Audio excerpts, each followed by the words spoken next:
नमस्कार, आप देख रहे हैं देश हित न्यूज और मैं हूं आपके साथ आफरीन बानो।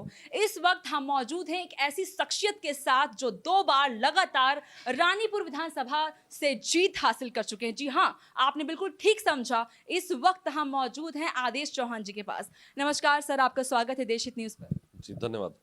आप ये बताइए कि वोट डलने वाले हैं 14 फरवरी को, ऐसे में 10 मार्च तारीख मुकर्रर हो चुकी है रिजल्ट आने की। ऐसे में आपकी क्या कुछ तैयारियां चल रही हैं सर? भारतीय जनता पार्टी पिछले लगभग 1 वर्ष से पूरे उत्तराखंड के अंदर चुनाव की दृष्टि से तैयारी कर रही थी और उसमें विशेष रूप से हमने कोरोना का ध्यान रखते हुए अपनी तैयारियों को रखा था। और आप देख रहे होंगे कि इससे पहले हमारे यहाँ देश के यशस्वी प्रधानमंत्री आदरणीय नरेंद्र मोदी जी की देहरादून में एक विशाल जनसभा हुई। हमारे क्षेत्रों के अंदर भी हमने छोटे छोटे ओबीसी मोर्चा, एससी मोर्चा, महिला मोर्चा, इनके सबके हम लोगों ने सम्मेलन किए, शक्ति केंद्रों के सम्मेलन किए और हमारी बूथ की बैठकें लगातार चल रही हैं। तो कुल मिलाकर संगठन भी पूरा मुस्तैदी के साथ चुनाव के लिए तैयार है और आम जनता भी तैयार है भारतीय जनता पार्टी को वोट करने के लिए। इस बार आप किन मुद्दों को लेकर जनता के बीच उतरेंगे? मैं समझता हूँ कि पूरे देश के अंदर इस देश के यशस्वी प्रधानमंत्री नरेंद्र मोदी जी के नेतृत्व में जिस तरह से विकास कार्य हुए हैं और साथ ही साथ हमारे यशस्वी मुख्यमंत्री जी के नेतृत्व में प्रदेश के अंदर जो विकास कार्य हुए हैं, इन दोनों को लेकर हम जनता के बीच में जाएंगे। बहुत बड़ी उपलब्धियां हैं देश की दृष्टि से भी और प्रदेश की दृष्टि से भी, और जनता उसको अप्रिशिएट कर रही है और जनता भारतीय जनता पार्टी के साथ खड़ी है। अच्छा, ये बताइए कि आप विपक्ष के रूप में किसको देखते हैं, कांग्रेस या फिर आम आदमी पार्टी?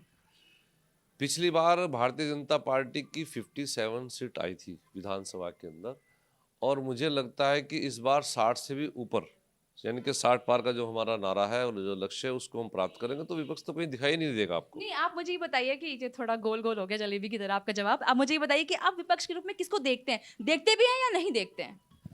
मेरा कहना है कि जितने भी राजनीतिक दल हैं उनकी कोई प्रामाणिकता उत्तराखंड के अंदर नहीं रही है।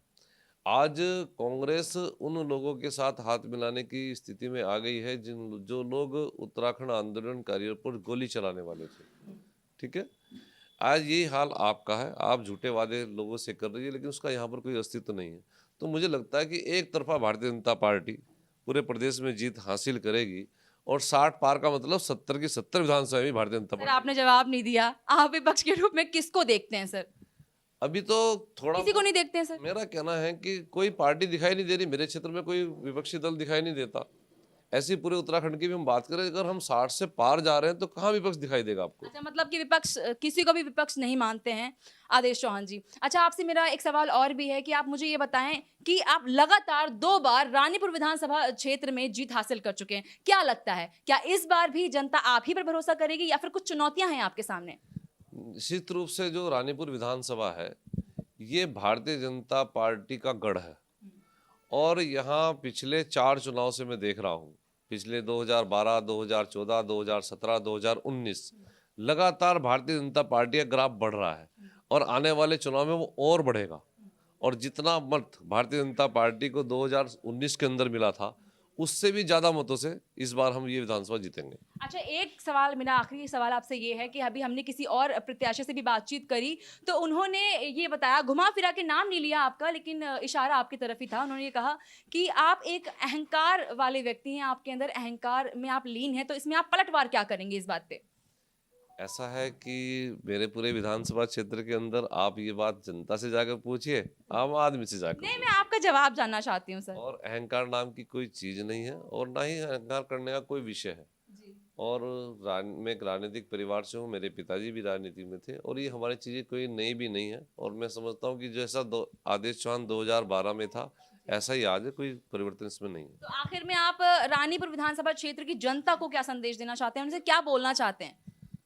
मैं रानीपुर विधानसभा की जनता से केवल यही कहना चाहूँगा कि जो रानीपुर क्षेत्र सहित पूरा उत्तराखंड और पूरा देश जिस विकास के रास्ते पर चल रहा है और देश जिस तरह से पुनः विश्व गुरु बनने की और अग्रसर है, ये विकास यात्रा ऐसे ही चलती रहे। उसके लिए बहुत ज़रूरी है कि भारत के अंदर हर जगह हर बार भारतीय जनता पार्टी की सरकार हो।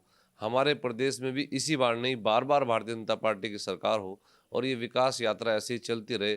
भारत का गौरव हम ऐसे ही बढ़ाते रहें। उसके लिए आप सब लोग भारतीय जनता पार्टी का सहयोग करें।